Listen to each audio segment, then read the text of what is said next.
Some common challenges with running a program such as Globase are, I believe, common amongst any international consulting program. And so one of those is actually finding the clients. I spoke about, all you need is these connections, which is true. You do need to have those connections, but there's a lot more involved than just knowing someone, and between knowing someone and actually bringing them into the consulting project.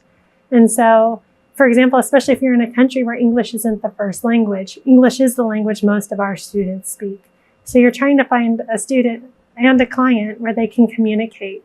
And so if you have students where English is their only language of communication, you're looking for clients who can communicate in English. Additionally, you're looking for clients who have the time and the ability to connect with you, because this does require about weekly meetings with the client and time for them to talk about their business and inform the students. And that's a big commitment for someone who's trying to run their own business.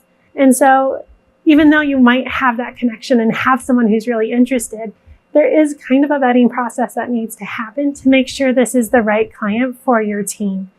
Again, some of the best referrals we have for more clients are previous clients. So if you have that positive impact, oftentimes this business owner will tell that business owner, which can help you kind of gain some traction in a site.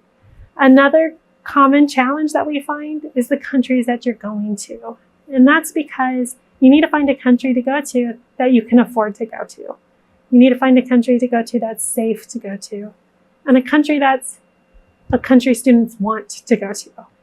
We don't do programs in Germany because we have that social enterprise part of Globase. So we're trying to go to an emerging market. It doesn't mean our students wouldn't love to go do a program in Germany, but that's not the goal of our program. So depending on the goal of your program, you can choose countries in different places. However, again, one thing we found is if you have a country where it costs $3,000 for a plane ticket to get there, it's a little bit more of an ask to have students participate in that program. So just because you have a tie to a country and you might have some good clients, you also need to consider these other aspects of, can this be a sustainable program based on the cost and the safety and the desirability of that country? One of the challenges simply is that there's a lot to coordinate with these courses, a lot of people involved, and for a potentially pretty small number of students. So this would be for 30 students when we have 1,100, right? So you're spending a lot of time, energy, and resources for a small group of students. Not that it's not worth it because it's a high impact experience, but that's just a reality. The challenges of just event planning in another country are a lot. So thinking about how are we paying for stuff abroad, getting contracts signed, the speed in which those work at a large institution, and norms around paying for stuff that don't align in other countries with how it works in the US and with a university have been challenging to pay for things over time, and just needing really a lot of time to plan for those things. So these are typically, 10 to 12 month planning processes at minimum to make sure that we have ample time to get all of those things figured out. Coordinating just the application process to place students in the course is also a challenge because while we try to forecast student demand on different locations, we're offering an application that lists at least 4 to 5 locations. Some courses may just be more popular. So trying to make sure that students understand how we're selecting them, being open to different possibilities, but also knowing that if you're really set on a particular location, you just may not get to go. And then in country, obviously there can be challenges, whether that's weather that's impacting people's flights, whether that's a payment not going well and somebody having to pay out of pocket because a university prepaid credit card was declined.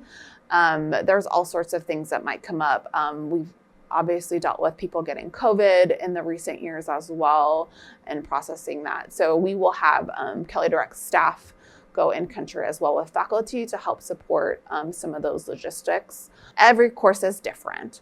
So there can't really be a one size fits all approach to the planning or the itinerary or the class. And so it requires some time-intensive management from both the program office, and then is also a lot of work from the faculty to make a really great course. We have some really nice examples and models that faculty can go off in terms of what a appropriate balance on an itinerary is, for example, of visits and fun things. What are some, good assignments, right, for this type of learning environment? So we're also been committed to recently trying to get a better collection of those things for faculty that have great connections and have great ideas, but are not necessarily confident in how to execute. And we really try to partner with them to get also new faculty into the pipeline by giving them those tools if they have a great idea, to make it as easy as possible in the context of the time commitment that is required.